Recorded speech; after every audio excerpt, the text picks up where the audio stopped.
Om Sai Ram, good morning and hello to all the Sai devotees.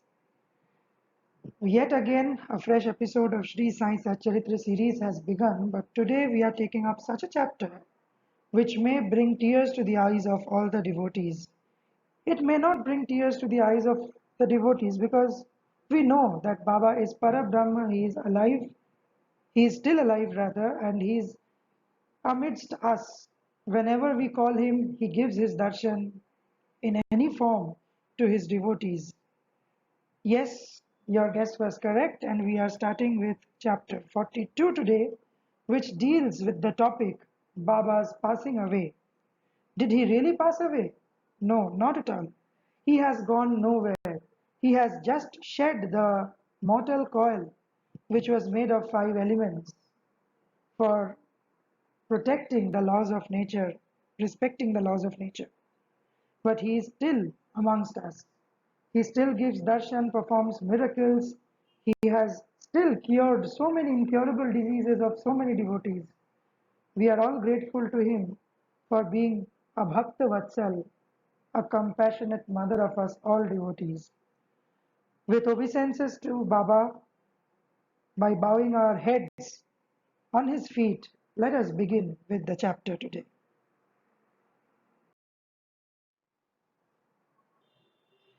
Yes, this chapter deals with previous indication averting death of Ramchandra Dada Patil and Tatya Kote Patil, charity to Lakshmi Bai Shinde, and the last moment.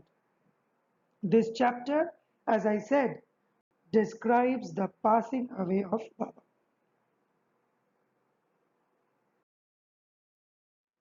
Preliminary. The stories given in the previous chapter have shown that the light of Guru's grace removes fear of mundane existence, opens the path of salvation, and turns our misery into happiness. If we always remember the feet of the Sadguru, our troubles come to an end. Death loses its sting, and the misery of this mundane existence is obliterated. Therefore, those who care for their welfare should carefully listen to these stories of Sai Samarth, which will purify their minds. In the beginning, Himad Pant dwells on Dr. Pandit's worship and his marking Baba's forehead with tripund, that is, three horizontal lines. But as this has already been described in chapter 11, it has been omitted here. Previous indication. The readers or listeners up till now heard the stories of Baba's life. Let them now hear attentively of Baba's passing away. Baba got a slight fever on 28th of September 1918.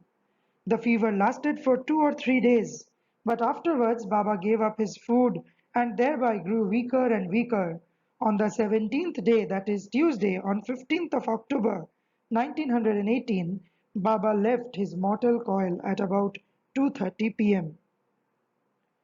2 years before this, that is in 1916, Baba gave an indication of his passing away, but nobody understood it then. It was as follows.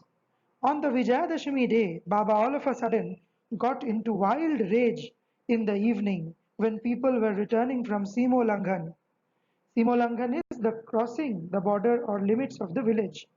Taking off his headdress, kafni and langota, etc., he tore them and threw them in the dhuni before him. On being fed this offering, the fire in the dhuni began to burn brighter, and Baba shone still brighter. He stood there stark naked. With his burning red eyes, he shouted, "You fellows, now have a look and decide finally whether I am a Muslim or a Hindu." Everybody was trembling with fear and none dared to approach Baba. After some time, Bhagoji Shinde, the leper devotee of Baba, went boldly near him and succeeded in tying a langota around his waist and said, "Baba, what is all this? Today is the Simolangan, that is Dashera holiday." Baba, striking the ground with his satka, said, "This is my Simolangan." Baba did not cool down till 11 p.m. and the people doubted whether the Chowri procession would ever take place that night. After an hour, Baba resumed his normal condition and dressing himself as usual, attended the Chowri procession as described before. By this incident, Baba gave a suggestion that Dasera was the proper time for him to cross the border of life, but none understood its meaning then. Baba gave another indication also as follows. Averting death of Ramchandra and Tatya Patil. Some time after this, Ramchandra Patil became seriously ill. He suffered a lot. He tried all remedies but finding no relief, despaired of his life and was waiting for the last moment. Then one midnight, Baba suddenly stood near his bed. Patil held his feet and said, I have lost all hopes of life. Please tell me definitely when shall I die? Merciful Baba said, Don't be anxious. Your hundi has been withdrawn. Hundi means the death warrant. And you will soon recover. But I am afraid of Tatya Patil. He will pass away on Vijayadashmi of 1840 Shaka. Do not divulge this to anybody, nor him, for he will be terribly frightened.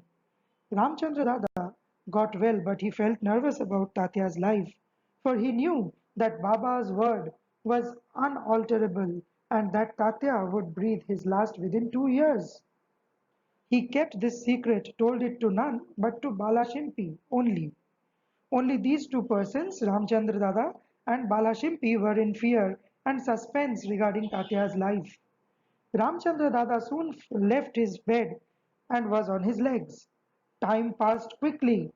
The month of Bhadrapad of Shaka 1840, which is 1980, was ending and Ashwin was approaching. True to Baba's word, Tatya fell sick and was bedridden, and so he could not come for Baba's darshan. Baba was also down with fever. Tatya had full faith in Baba. Tatya's illness began to grow from bad to worse, and he could not move at all, but always remembered Baba. The predicament of Baba began to grow equally worse. The day predicted, that is Vijayadashmi, was impending, and both Ramchandra Dada and Balashimpi were terribly frightened about Tatya, and their bodies trembling and perspiring with fear, thought that as predicted by Baba, Tatya's end was near. Vijayadashmi dawned and Tatya's pulse began to beat very slow, and he was expected to pass away shortly. But a curious thing happened. Tatya remained, his death was averted, and Baba passed away instead. It seemed as if there was an exchange. People said that Baba gave up his life for Tatya. Why did he do so? He alone knows, as his ways are inscrutable. It seems, however, that in this incident Baba gave a hint of his passing away, substituting Tatya's name for his own. Next morning, which is on 16th October, Baba appeared to Das Ganu at Pandharpur in his dream and said to him, The masjid has collapsed. All the oilmen and grocers of Shirdi harassed me a lot, so I leave the place. I therefore came to inform you here. Go there quickly and cover me with bakal flowers. Dasganu got the information also from Shirdi letters. So he came to Shirdi with his disciples and started bhajan and kirtan and sang the God's name throughout the day before Baba's Samadhi. Himself weaving a beautiful garland of Lord Hari's name, he placed it on Baba's Samadhi and gave a mass feeding in Baba's name.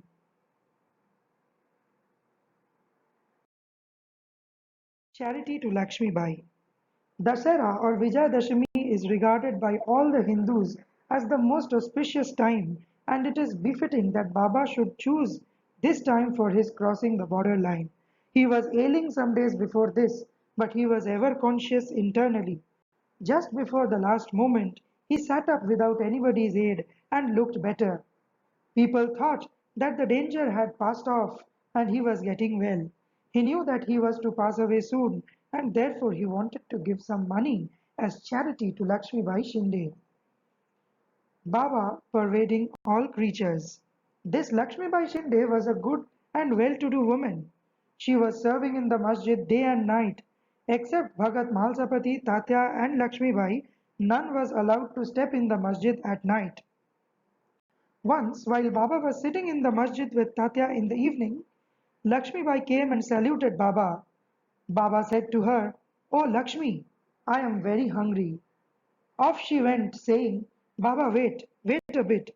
I return immediately with bread." She did return with bread and vegetables and placed the same before Baba. He took it and gave it to a dog. Lakshmi Bai then asked, "What is this, Baba?" "I ran in haste, prepared bread with my own hands for you, and you threw it to a dog without eating a morsel of it? You gave me trouble unnecessarily." Baba replied, "Why do you grieve for nothing? The appeasement of the dog's hunger is the same as mine. The dog has a soul. The creatures may be different, but the hunger of all is the same. Though some speak and others are dumb, know for certain that he who feeds the hungry really serves me with food. Regard this as truth." This is an ordinary incident, but Baba thereby propounded a great spiritual truth and showed its practical application in daily life without hurting anybody's feelings. From this time onward, Lakshmi Bai began to offer him daily bread and milk with love and devotion. Baba accepted and ate it appreciatingly. He took a part of it and sent the remainder through Lakshmi Bai to Radha Krishna Mai, who always relished and ate Baba's remnant prasad. This bread story should not be considered as a digression. It shows how Sai Baba pervaded all the creatures and transcended them. He is omnipresent, birthless, deathless, and immortal. Baba remembered Lakshmi Bai's service. How could he forget her? Just before leaving his body, he put his hand in his pocket and gave her rupees 5 and then 4, in all rupees 9. This figure 9 is indicative of the 9 types of devotion described in chapter 21, or it may be the dakshina offered at the time of Simolanghan. Lakshmi Bai was a well-to-do woman and so she was not in want of any money. Baba might have suggested to her and brought to her notice the 9 characteristics of a good disciple mentioned in the 6th verse of chapter 10, Skanda 11 of Bhagavad, wherein first 5 and then 4 characteristics are mentioned in the first and second couplets. These 9 types of devotion were learned by Shabari from Lord Ram. Baba's this gift of 9 she will remember ever. Baba being so watchful and conscious, he ordered them all to clear off. Kaka Sahib Dikshit, Bapu Sahib Bhuti and others were in the masjid, anxiously waiting upon Baba, but he asked them to go to the Wada and return after meals. They could not leave Baba's presence, nor could they disobey him. So with heavy hearts and heavy feet, they went to the Wada. They knew that Baba's condition was very serious and that they could not leave him. They sat for meals, but their mind was elsewhere. It was with Baba. Before they finished, news came to them of Baba shedding the mortal coil. Leaving their dishes, they ran to the masjid and found that Baba rested finally on Bayaji's lap. He did not collapse on the ground, nor did he lie on his bed, but sitting quietly on his seat and doing charity with his own hand, left the mortal coil. Saints embody themselves and come into this world with a definite mission, and after that is fulfilled, they pass away as quietly and easily as they came. Bow to Sri Sai, peace be to all. Om Sai Ram.